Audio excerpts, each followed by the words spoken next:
as much as I know about cultural appropriation, I also know a thing or two about some of our ancestors and elders making the decision to pass as white.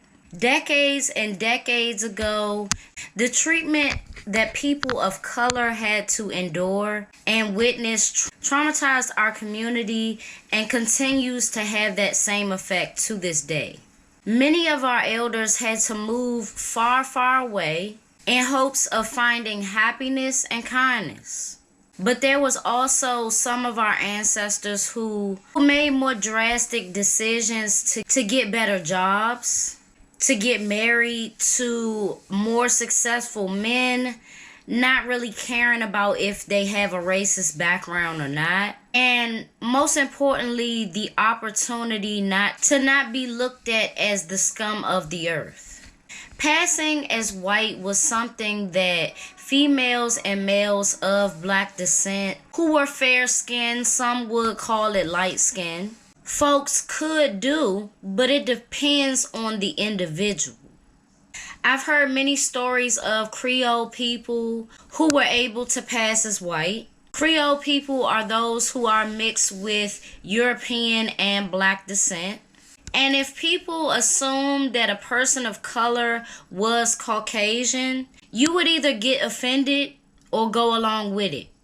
All the while knowing that still to this day, females and males of just straight up European blood can and will get better opportunities and have a better life. Our ancestors knew that back then, and that's why they made that decision. To pass as white was a very dangerous thing to do, because if one person found out, the whole town finna find out, okay?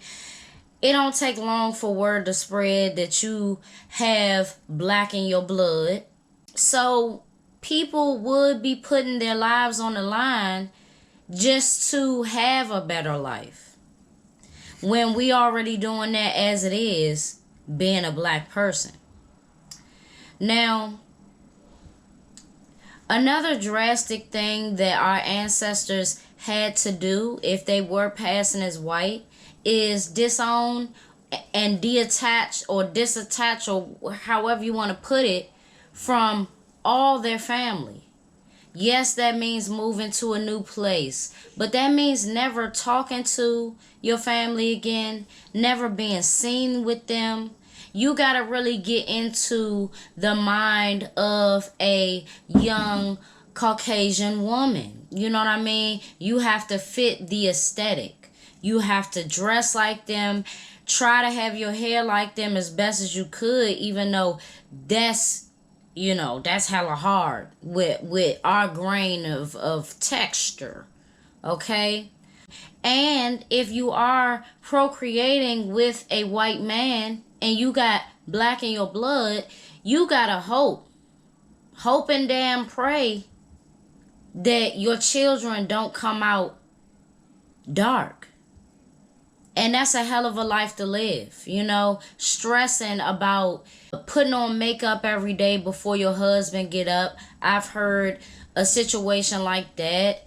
A mother only told her child that her mom, which is the daughter's grandmother, was black, and she basically told her that on her deathbed. So some people go to the grave with this. They feel that it is that embarrassing and shameful that they are black, or maybe they're ashamed that they felt like they had to hide it for so long, when there's nothing wrong with it.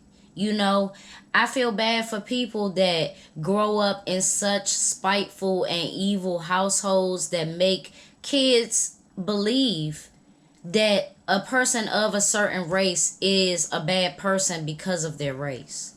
I feel so bad for children that had to grow up into young adults and adults with that mindset, because whether you realize it or not, you cannot erase who you really are.